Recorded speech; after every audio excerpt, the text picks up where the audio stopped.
Кызыклы очрашулар кунакханәсе сәхифәсе һәм аның кунагы әйткәнебезчә Рөстәм Зарипов. Рөстәм абый, исәнмесез? Вәгалейкум ассалам. Менә Рөстәм абый, күптән сиңа булган бер үпкәмне белдереп башлыйм әле. Әлбәттә, шаянрак булыр инде ул. Беләсеңме?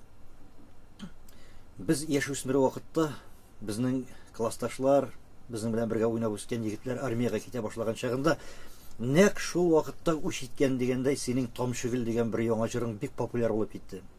Туйларда инде, мәҗлесләрдә, озату кичәләрендә ул җырдан башка күз алдына да китерергә мөмкин түгел иде. Һәм менә дусларны армиягә озаткан чагында мин бер потлы гармун күтәреп, язгы чыракларда, көзге былчыракларда ул вакытта бит инде армиягә озату вакыты гел шул вакытка туры килә иде. Урам буйлап миңа бик күп шушы Тамчыгөлне уйнап йөрергә туры килде. Бик авыр булды ул. Кыланып күрсәттегез инде сез. Менә ул Тамчыгөл дигәннән ул вакытта әлбәттә ул җырның авторы ким икәнен дә белмидек бит. Җыры матур булса, күңелгә хуш килсә шул җитә. Менә ул синең җырлар язып китүең, шу музыка дөньясына кирип китүең ничек булды? Мин гармунда уйный белмидер идем. Апа кайтып керде дә иптәш кызының инесе Марҗа кызы иде ул, Надя исемле Марҗа кызының. Түгел, апаңның да исемен әйтмәдең. Апа Лена исемле. Үрек адам башлап китте. Апа Лена апа кайтып керде ди. Лена апа кайтып керде. Бик яхшы спортчы иде минем апа. Аның дус Марҗа кызы Надя Ладинка дип йөртәләр ягъни безнең авылда. Аның Колька исемле инесе бар иде, аны Күркә дип йөртәләр. Менә шул Күркә Талиянда уйнарга өйрәнгән. Апа кайтып керде дә Күркә уйный белә, син белмисең дип утыртып куйды да күрсәтеп бирде. Ягыш кыек баскан саен берне китереп ямый. Бер көн эчендә гармунда өйрәтте ул мине. Менә музыкага кирип китә шул тукмау белән бәйле.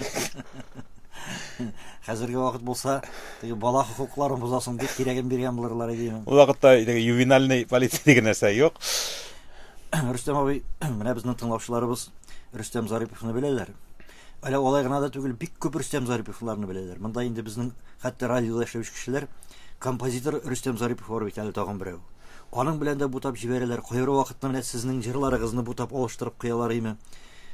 Бик тә буталчыклык килеп чыга. Менә монда бер аермачык булып торсын өчен синең үзең белән ныклап таныштырыйк әле. Син димәк, Саба районының Юлбат дигән матур бер авылында туып үскән егет име? Юк, Түлешкә дигән авылда тудым мин, үсүен Юлбатта.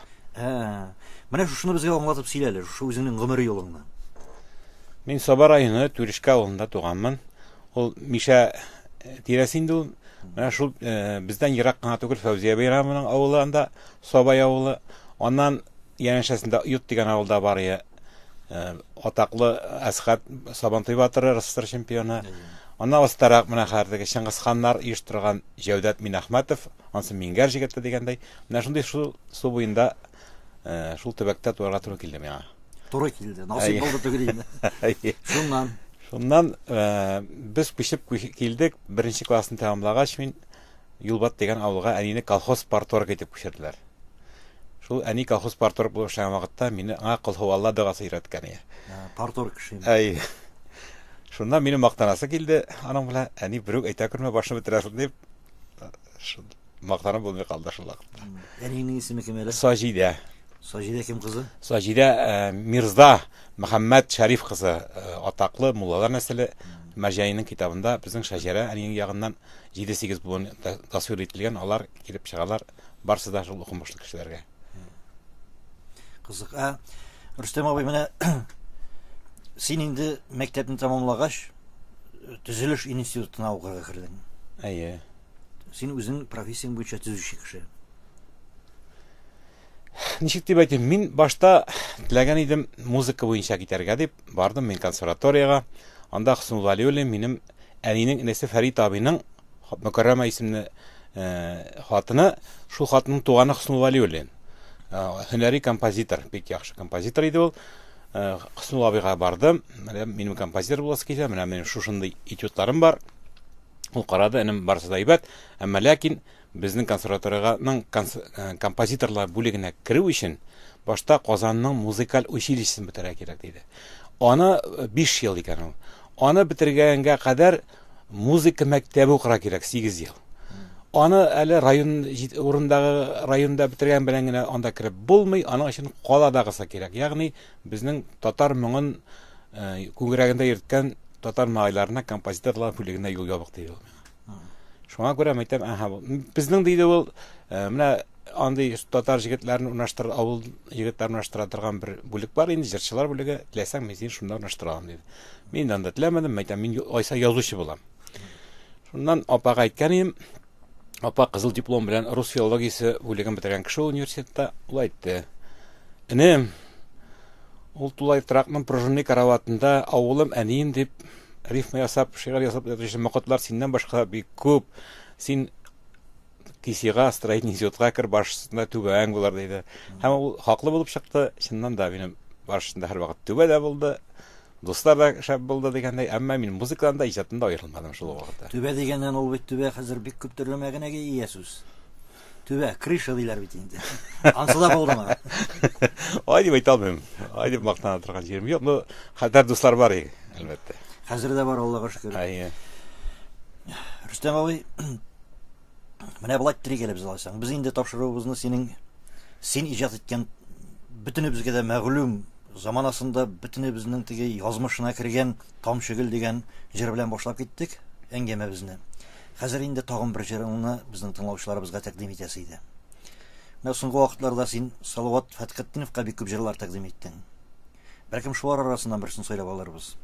Мин тәкъдим итмәдем, ул миннән сорап алды. Шулай булдымы? Әйе. Менә һаман тегесе үзеңне күтәрәсең. Әлбәттә. Мин бер кемгә дә бер нәрсә тәкъдим иткәнем юк бу өлкәдә. Бүре җырын яраттылар. Безнең Сабада бар Максум Галиуллин дигән бер бик популяр кеше. Шулай әйтте. Рөстәм, син 25 ел сайын бер шидыр язасың икән. Ягъни ул Тамшыгөл белән бүрегә шундай югары бәя бирде инде. Ну, менә тыңлап карыйк әле, безнең тыңлаучыларыбыз да чагыштырып карап, үзләренең бәяләрен бирсеннәр. Димәк, Рөстәм Зарипов көе һәм шигъре бүре һәм инде аны безнең мәшһүр җырчыбыз Салават башкара. Дибездә монда җыр була. Җырдан соң Татарстан дулкынында программасы дәвам итә. Кызыклы очрашулар кунакханәсе сәхифәсе һәм инде безнең кунагыбыз Рөстәм Зарипов. Рөстәм абый бер нәрсәгә тагын ачыклык кертик әле. Менә Рөстәм Зарипов дип әйттегеме? Сине әле үзеңнән башка да шактый ук уйланып утырдык. Кем дип тәкъдим итергәсең безнең тыңлаучыларыбызга? Әлбәттә, син бик күп җырлар авторымы, популяр композитор дип әйтсәк тә була. Син инде шагыйрь дә. Шул ук вакытта без инде сине матбугатта бик шундый үткен телле публицист буларак та беләбез име. Гомумән һәм үзең шул ук вакытта газ оешмасында эшләп йөрисең Шәмәрдән дә. Менә кем дип тәкъдим итим мин сине хәзер тыңлаучыларыбызга? Кем дип әйтим? Бик катлаулы сорау булды. Мин үземнең кем икәнне үзем дә белмим ахырсы. Нәрсә әйтергә дә белгән юк. Мин бит инде менә без бит инде кунаклар килгәч менә Татарстанның халык артисты яки инде Татарстанның атказанган сәнгать эшлеклесе фәлән шундый титуллары бар, регалиялары бар дип сөйләшәбез име. Бу очракта ничегрәк? Бу очракта минем үзенчәлек бер фикерем бар. Минем үз гомеремдә бер тапкырда хәтта-ки мактау грамотасы алган юк. Менә монысы кызык. Бер кайчанда һәм мин булай дип уйлыйм. Менә минем фикер инде, нормаль килешергә була, килешмәскә була. Нәсәсен ул менә ул бүләкләр, титуллар. Бу хуҗаның син миңа яхшы кыллык итәсең дигән бүләге дип кенә кабул итәм мин аны. Әгәр дә инде менә минем бик шәп дуслар бар иде, югары урыннарда да. Әгәр дә миңа шуны бирмәгәннәре мине тәкәббер дип, кирәкмәгән сүзгә кысылганга дип әйтергә мөмкиннәр инде. Бир алып та дуслар мәсәлән айтып кимсетәсе килмәгәннәрдер. Менә шулай дип калган. Кызык. Булай булгач инде безнең теге зур дәрәҗә алган кешеләр үзләренең ул дәрәҗәләреннән баш тартырга тиеш булып чыгалар микән инде? Юк. Айтты кешеләр араңда горурланып йөри икән, үзләрен шунда таптык дип уйлыйлар икән, рәхим итеп йөрсеннәр. Менә Рөстәм абый, синең характерыңның бер ягы ачыла башлады хәзер. Әле без аны ачып җиткерәбез дип уйлыйм бу тапшыру дәвамында. Шулай да синең биографияңа урап кайтыйк әле. Без синең белән таныштык. Әгәр синең хәтереңдә булса, Мөслим дигән җирдә. Мин инде институтны тәмамлагач шунда эшкә җибәргәннәр иде. Син инде анда баштарак теге коммуналь хуҗалыкта эшләп йөрдең. Аннан соң милициядә, замполит. Син бит инде бөтен районны кулда тота торган кешеләрнең берсе идең. Замполит. Менә милициягә ничек килеп эләктең син? Гомумән синең тормыш юлында шунда теге ничектер дип әйтим, көтелмәгән бурылышлар күп. Мин Мөслимдә институт тәмамлагач баш инженер булып эшләдем юл оешмасында. Юл оешмасы идем ни? Юк, ашыкмагыз. Шуннан соң 3 ел эшләп, срок тулгач мин юл оешмасы җитәкчесе булып Сабага кайтып 3 ел эшләдем дә, аннары кире Мөслимне сагынып кайттым мин кире Мөслимгә, мине куйдылар анда коммуналь хуҗалыкка баш инженер итеп. Кайттым дип сөйләшәсез. Кайттым дип сөйләшәм һәм мине Мөслимдә кайттыңмы дип сорыйлар. Мин килдеңме дип әйткән кеше юк хәзердә. Мин Мөслимгә араны үзгәргән булмады. Исполком башкарма комитет рәисе Гариф Хафиз улы бар янда, бик кудрәтле җитәкче.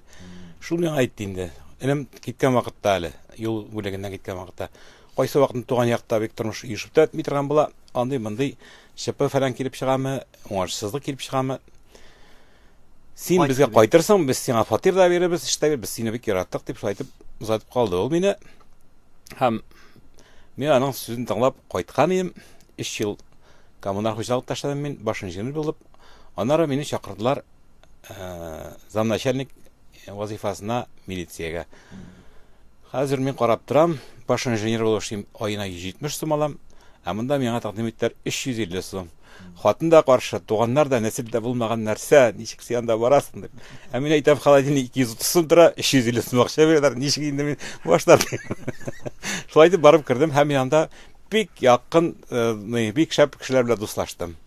Менә истә калган кеше Абухайс җитәкчесе Хабиров Рифайз Рахман улы.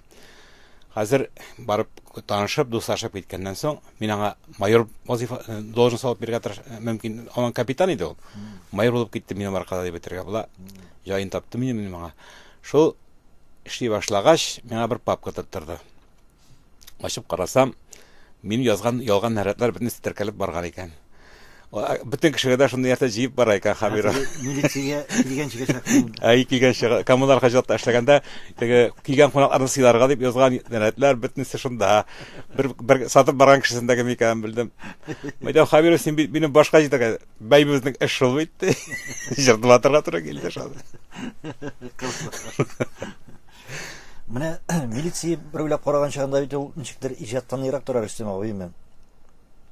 Мин шулай сыман тоела инде. Бәлки мала түгелдер.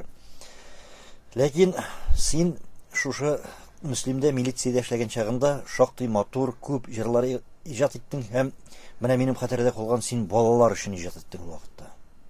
Мөслимдә, башка җирләрдә, монда безнең радио телевидениедә син балалар өчен язган җырларны шактый күп башкаралар ул елларда. Инде милиция хезмәткәре бөтен кешегә дә балалар дип карый ул. Алар тыңлаусыз балалар, аларны тыңлатырга кирәк. Менә әйтик теге шаярт мешена сөйләшергә ярый. Син шаян кешеңдә әлбәттә. Савалар шулай инделәр. Мәсәлән теге Әлифба дигән җыр бар иде. Алфавит, алфавит дип атлау чыкты ул. Чөнки ул Кавый Нәҗминең шигыре бар иде. Алфавит дигән шигыре ул. Мин аны беренче класста укыганда ятлаган идем. Ул бер качаннан унытылмады. Менә шул шуңа җыр яздырында гел уйладым һәм ниһаять ул килеп чыкты. Аны Алсу Гарифуллина буа шәһәрендә яши торган ханым үзенең ансамбле белән башкарып радиога яздырган иде. Сезнең телевидениедә яңгырады ул беренче мәртәбә. Ну, аны Сабада да җырладылар инде, Саба балалар бакчасында күп мәртәбәләр. Әле аны рэп сулы белән менә Шәмәрдән дә җырлыйлар һәрге вакытта. Яздырып алырга кирәгән. Мөмкин аны нәрсә безнең шундый бер бакча бар анда. Мөслимдә дә җырлаганнардан инмәгән. Җырладылар. Аннан соң менә син әйттең бит әле, Мөслимгә мин һаман да кайтам дип сөйләшәм дип мен. Барам дип түгел. Мөслим халкы да сине якын итте, беләп зинданы. Соңыннан бит әле син анда егетләр белән берләшеп, ничектер теге үзгәртеп кору елларында татар иҗтимагый үзәге оештырып, анда зур эшләр майтарып киткән кеше. Ул вакытта да халык сине бик хөрмәт итеп калдымы? Ләкин шуңа карамастан син Мөслимнән китеп бардың, туган ягыңа кайттың. Үзең әйтәсең, Мөслим чаклы җире юк бит дисең име, үзең Сабаны һаман якын итеп кайткансың. Мин Мөслимне яраттым, туган ягымны хөрмәт итәм. Анда минем бабайларның каберләре, шуңа күрә анда кайтмыйча булмый, дуслар да бик күп. Чакырдылар. Мин шул кайту турында сүз чыккач, минем Фәннур исемле бик якын дус бар. Шул Фәннур миңа машина. Сөйләшмичә генә башта ал сөйләш. Әйе. Әйе, ва алейкум ассалам. Айдар абый. Дустың бар, Фәннур исемле дустың, теге сабага китү мәсьәләсендә. Әйе. Фәннургә шалтыраткан идем мин. Әйтәм, Фәннур әйтә, Фәннур шалтыратты миңа. Сиңа монда бик яхшы эш бар ди, фатир бар. Шул газ ишмасы булган икән инде, 3 бүлмәле коттедж. Әйдә кайтасыңмы? Мин иберсәкөнгә машина җибәрәм диде, трубканы куйды бу. Шуннан минем кайтасын ишеткәннәр 2 көн узма, бер икенче көнне шалтырата Салимхан. Теге Сарманда бар иде әле бер магнат. Мәрхүм инде хәзер. Менә шул Салимхан 2 этажлы йорт сине көтә, зам должностына килде. Шулай итеп мин ике арада калдым. Шунда җыенып кына торганда Фәннурның машинасы килеп җитте дә, хатын уже юк сабага кайтабыз дип тияргә тиявен дә оештырган. Шулай итеп мин кайтып киттем. Хатының дөрес эшләгән, ни өчен дигәндә ул андый теге магнатлар арасында барып керү ул вакытта 90-нчы елларда бик куркыныч нәрсә иде бит ул. Ана Рәис Нургалиевич миңа әйтте инде, Рөстәм кайтып дөрес эшләгәнсең, аткан булырлар, анда бер замны аттылар бит. Менә бу урында Рөстәм абый без тыңлаучыларыбызны бераз гына ял иттербиме? Безнең сөйләшкән сүзләрне теге баш мие шәрифләренә урнаштырып куя торсыннар фикерләрне. Biz аларга синең тагын бер җырыңны тыңлап ял иттереп алыйк. Мөхаҗир җыры. Бу Гаяз Исхакыйга башлана торган җыр. Ул шә иммигрант була инде бу. Димәк, аның сүзләре тәклид, татар халык сүзләренә тәклид рәвешендә яздым мин аны. Аның сүзләрен. Мен үземнеке дип кенә әйтә алмыйм, ки минеке инде. Фердинанд Салахов башкарана. Менә шул җырын тыңлыйк әле. Һәр монда җыр була. Һәм үземне дөрес эшләмәк безне. Байтик әле. Мин бит кыз Төркиядә яши, шуңа күрә шуны бәйләп китсәк. Балалар беләнме? Әйе, Гаяз Исхакый. Гаяз Исхакый җирендә бит инде ул. Ну, әйдә без алайсың, соңрак нитербез ул чагында бер генә без шул темага кирип китик хәзер алайсың. Рөстәм абый, менә син Мөслимдә эшләгән чагында мин хәтерлим, синең әле теге балаларың итәк балалары иде. Хәзер алар минем уйлавымча зур булып үсеп җитеп, инде бу тормышка, мөстәкыйль тормышка аяк басканнардыр. Алар турында да әйтеп кит әле. Аллага шөкер дип әйтергә кирәк. Минем улы кызым Зилә Төркиядә лицейда укыды башта, аннан соң Мәрмәрә университетын тәмамлап, бүгенге көндә башта эшләде ул Дениз була инде. Дениз банкта, хәзер шул Дениз банкны сатып алды Сбербанк, безнең Россиянең Греф аның җитәкчесе, Герман Греф. Менә шунда эшли ул аудитор булып. Ул Төркиядә инде. Истанбул шәһәрендә яшиләр алар, 3 бүлмәле йортлары бар, фатирлары бар. Кияү үзебезнең Казан җегете, 2 бала үстерәләр. Берсе Әмирхан, икенчесе Нурбикә. Әмирхан 4 яшьтә, Тукайның шүрәлесенең 2 биттән яттан сөйли. Менә ул Әмирхан теге рәсем шул егет бит инде. Әйе, нәкъ үзе. Матур рәсем хактан да берәр журналга урнаштырырга кирәк. Аннан Рөстәм абый башка балаларын. Икенче уртанчы кызым Алсу, ул минем юлдан китте, төзелеш институтын тәмамлап, төзелеш оешмасында эшли. Шулай ук Наил исемле үзебезнең Шәмәрдән җегете белән гаилә корып, Казанда яшиләр, 2 бала үстерәләр. Наилә улысы 2 яшьтә, бәләкәч Сөләйман исемле. Исемнәрне шәп тапканнар. Монда инде аларның дәвәтиләренең, ягъни синең күпмедер тәэсирең булгандыр дип уйлыйм. Бер ни тәэсир дә юк, үзләре шундай. Мин аларны әле тыебрак торырга тырышам. Ул мәсьәләдә. Рөстәм абый, миңа калса менә бу урында безнең шактый гына узакка сузылды бит инде сөйләшүбез. Без тыңлаучыларыбызны ял иттереп, аларга безнең сөйләшкән сүзләрне баш мие шәрифләренә салып куярга мөмкинлек бирергә тиешбездер. Бер музыкаль тәнәфес ясыйк. Һәм ул музыкаль тәнәфестә әлбәттә инде синең җырың булырга тиеш. Мөхаҗир җырын ничек дип саныйсыз? Мөхаҗир. Менә бит инде кызың да Мөхаҗир. Төркиядә. Төркиядә Гаяз Исхакыйга багышланган җыр. Гаяз Исхакыйның шул Төркиядә диңгез буенда туган якны сагынып уйлануларын искә алган җыр инде ул. Аның текстын мин халык сүзләренә тәклид дип саныйм. Ки минеке. Моны җырлый Фердинанд Салахов. Тыңлыйк. Хәл җыр булдымы? Җыр булгач, эфирда Татарстан дулкынында программасы кызыклы очрашулар кунакханәсе сәхифәсен дәвам иттерәбез. Кунагыбыз Рөстәм Зарипов. Рөстәм абый, тагын бер сорау. Монсы инде моның бик тә җитди сорау булачак. Ни өчен дигәндә җитди иҗат, синең иҗатыңның тагын бер җитди ягы турында, синең иҗатыңның тагын бер җитди ягына калмакчы булам. Менә публицистика. Мин үзем булай иштән генә уйлап йөрим, әгәр дә безнең Рөстәм абый Зарипов Казанда яшәсә, монда әйтик, бер газетада журналист булса, яисә инде шул язучылар тирәсендәрәк йөрсә, мондый әйберләр яза алмас иде дип уйлыйм. Ни өчен дигәндә ул теге бар мохит үзенекен итә. Теге эчке бер редактор хасил була кешенең ичендә. Еллар буе редакторларның астында эшләп, ул инде аның күңеленә кереп утырган була редакторлык, ул үзен үзе контрольдә тота, һәм аның күңелендә бер эчке куркаклык барлыкка килә. Ах, булай язсам сызып атмаслар микән инде, булай язсам теге миңа шелтәләкмәс микән инде дигән бер уй аны һәр вакыт бимазалап тора. Ә син ирекле кош. Син читтә һәм син нәрсә уйлыйсың, шуны яза аласың.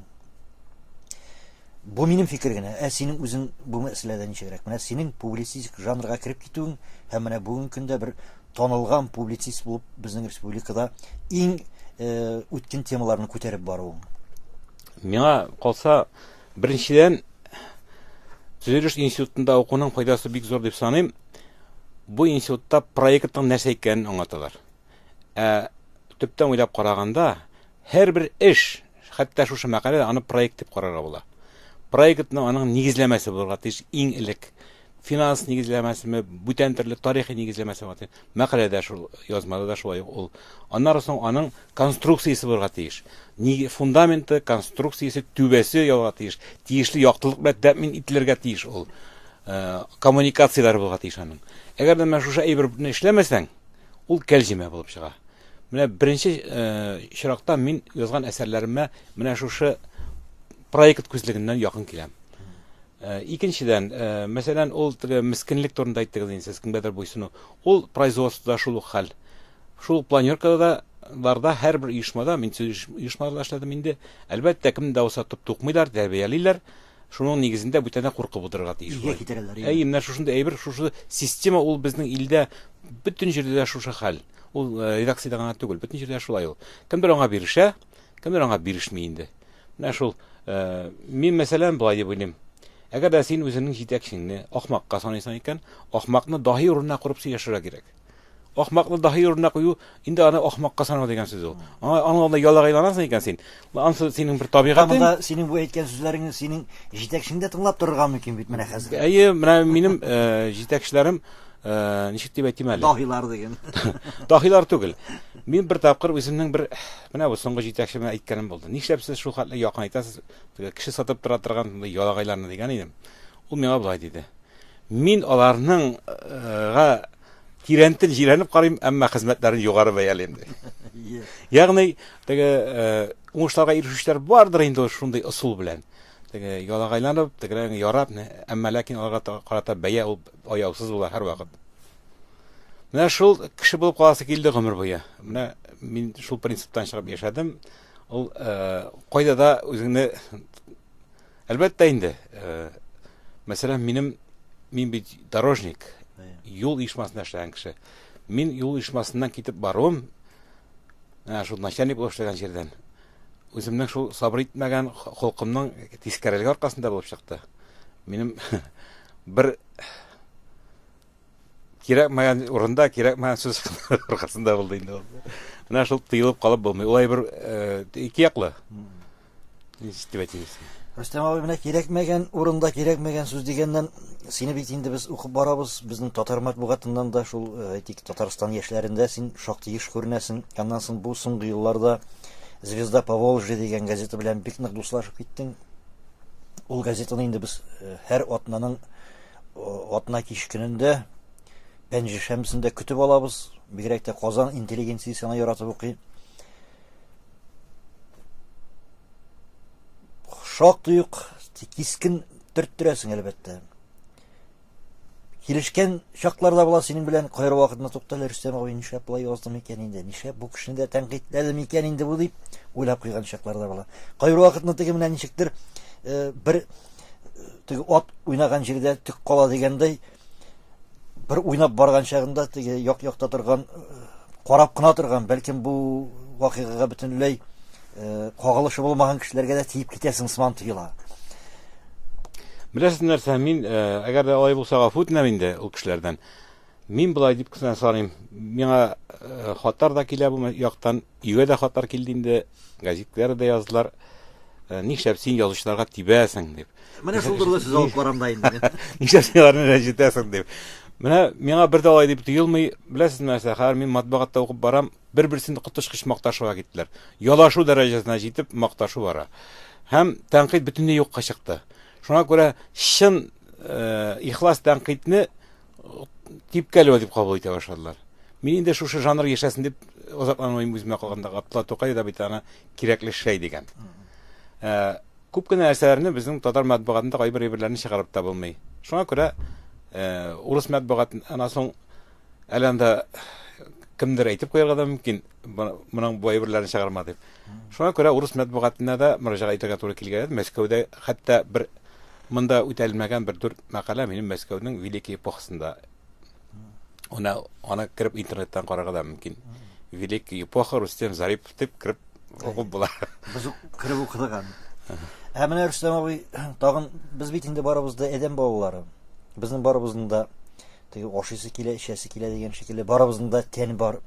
Барыбызның да аяк кулларыбыз бар. Аңа кагылсаң, нәрсә белән булса да төртсәң авырта дигән шикелле. Без шушы дөньяда, фани дөньяда яшәүче гап-гади тере организмнар. Куркытмыймы менә шушы? Кайры вакытны син бик кискин әйтәсең.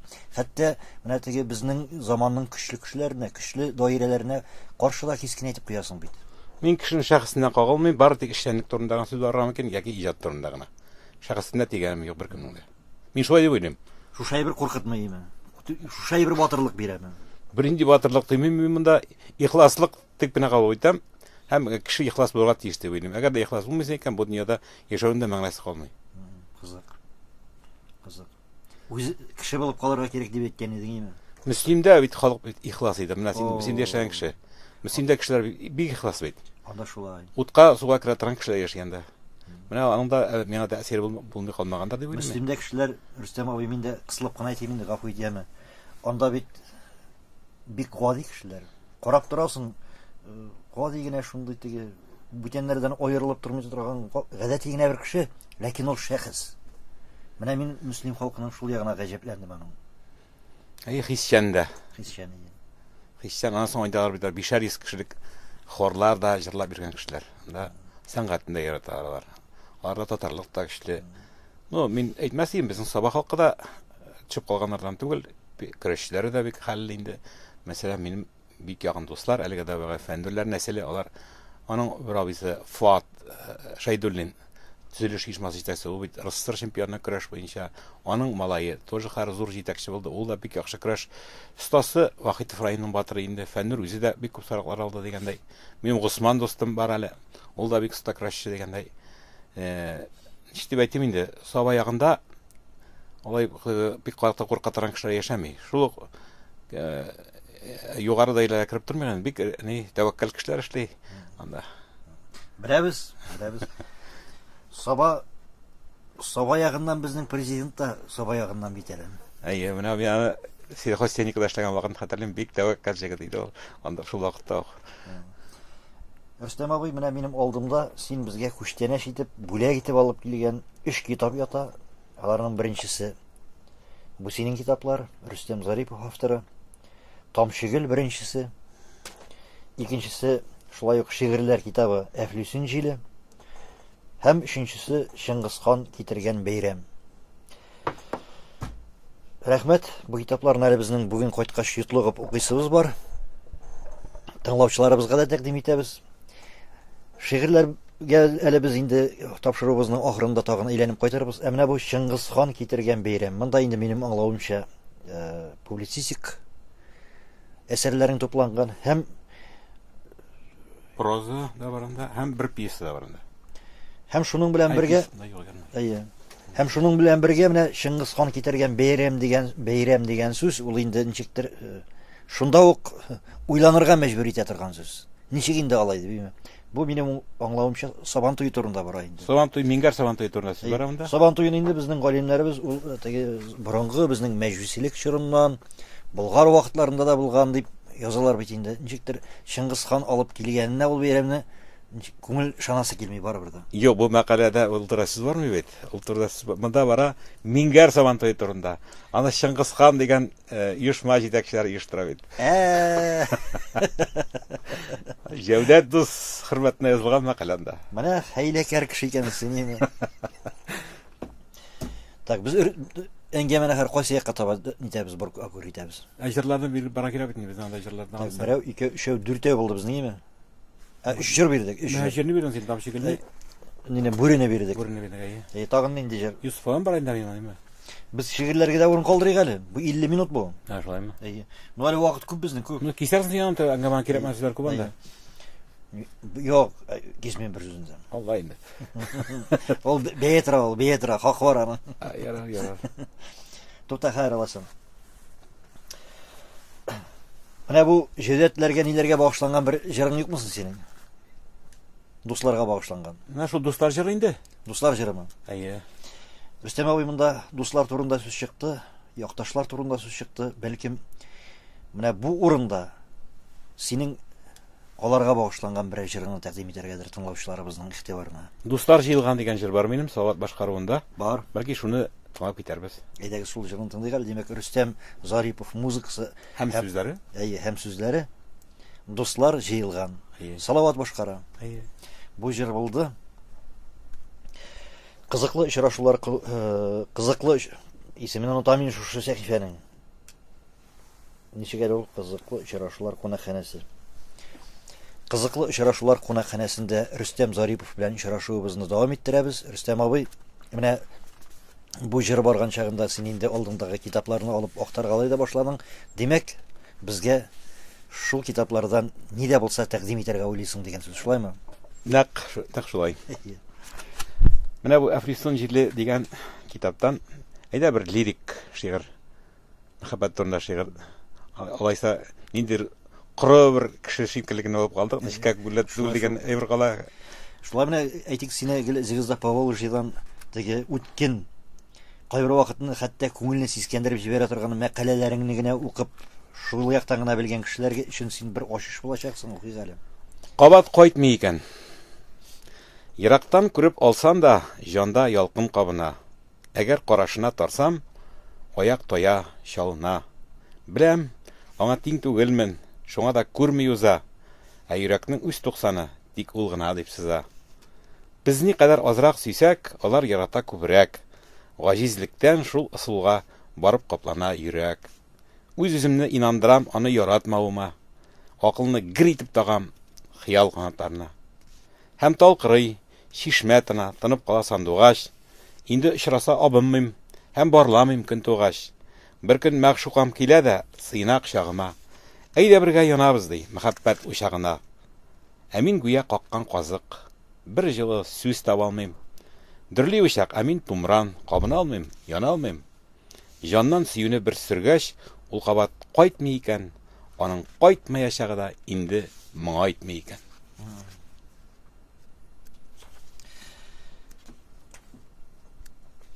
Ары киттек Рөстәм абый. Ары киттекме? Алайса бер Пушкин турында шигырь.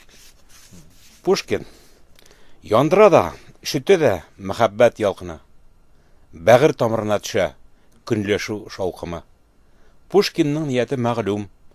Үтерәм дип барган. Икесе дә яраланган, Дантес исән калган. Хак Тәгалә рәхмәте киң, шагыйрьне яклаган, җан кыюдан аралаган, исемен паклаган. Башка азак көтсә бәлкем Пушкин тумас иде. Туса да Тукай зурларлык бөек булмас иде. Ул үзе тергән булса иде. Әйе. Кызык. Менә тагын бер шигырь милләтеңә тидермә тел. Бездә бит шундый бер модага китте. Каян кем, кайсы дошман ул сүзне төшереп калдыргандыр. татар башын таша, татар ашый дигән сүз әйләнештә кирип кителгән безнең. Мин моны әтрәгәләмлеккә тез дип кабул итәм, әтрәгәләмлекнең дәлиле дип. Чөнки гарәпләр дә үзара сугыша. Бер кайчанда гарәп шундый инде дип әйтмиләр. Чеченнар да үзара атышты. Бер кайчанда чечен халкына тел тиргән кеше юк. Әрмәннәр дә парламентларда атыштылар. Әрмән халкына дигән ялгыш та сүз чыкмый. Безнең татарның да затлы кешеләреннән, Әмирхан Еникиләрдән, Мөхәммәд Мәһдиләрдән алай чыкмый. Аларның һәр язганы мәхәббәттә, халыкка карата, халкына мәхәббәттә аңлашуга тиң. Мин шулай дип саныйм. Әмма менә шул индер сәнәктән күрәк булган әтрәгәләмлектән чыккан каләмзатлар бар бездә. Менә шулар әйләнешкә кертеп җибәрделәр. Татар башын татар ашый дигән кирәкмәгән бер нәрсә. Ул сәнәктән күрәк булган түгел, ул игенчтәрләр. Менә шул уңайдан язылган шигырь бу. Милләтеңә тидермә тел. Аны шактый олы кешеләр дә, зур танылыш кешеләр дә әйтте инде. Мине бик үртәлдерә. Һәм иң ачылып китергәне шул булды. Идел журналда минем мәкаләне төзәтеп, минем авыздан шуны әйттереп яздырып чыгардылар бер тапкыр. Әмма мин аны мәңге әйтми торган кеше инде ул сүзне. Милләтеңә тидермә тел. Милләтеңә тидермә тел. Син түгел аннан олы. Син аның тик бер бөртеге. Син аның газиз улы. Милләтеңә тидермә тел. Сүзең дөрес булса да, әйткәнеңә әллә кемнәр кул чәбәкләп торса да. Милләтеңә тидермә тел. Түкмә, чәчмә белгәнең. Әйе, ул күптәнге кышы Рәшәй дигән төрмәнең. Куллык үзгәртә холыкны. Куллык вагайта жанны. Нахак яккан йолалар да ерак тараткан данны. Гаепләмә милләтеңне, мыек эшләрен шәйнәп. Матур түгел агайны. Тукта сатудан гайбәт. Рөстәм абый, синең белән без дөресен әйткән чагында тәүлекләр буе сөйләшеп утыралар идек. Тыңлаучыларыбыз да инде әлбәттә тәүлек буе тыңларлар иде сине, ләкин кызганыч менә безнең тапшыруыбызның вакыты ахырына килеп җитте. Син ачуланма инде, безгә хушлашырга вакыт. Шулай да без менә хушлашканда синең бер җырыңны янә тыңлаучыларыбызга тәкъдим итсәң иде. Әйдәгез Исфаланны тыңлыйк әле. Минем күрше авыл ул, Исфалан дигән. Юсуф Алан авылы җыры. Әлеге дә баягы Салаватның аягы дигәндәй. Салават аксап китте бит әле. Фаҗига әлегә. Әйдә терелсен, менә шушы җырны тапшырыйк булмаса. Рөстәм абый, синең үзеңә килгәндә исә менә якынлашып килүче матур юбилеең белән барлык тыңлаучыларыбыз исеменнән сине котлыйбыз, исәнлек, саулык һәм сиңа иҗат уңышлары. Һәм тагын әле бер кайчанда менә шушындый баш бирми торган каләм теләп калабыз. Рәхмәт яусан. Хошыгыз. Димәк, тапшыруыбызны без Рөстәм Зариповның Юсуф Алан дигән матур җыры белән тәмамлыйбыз. Исәнлек, саулык. Ва алейкум ассалам. Бер нәрсә китереп чыгарбыз, Рөстәм абый.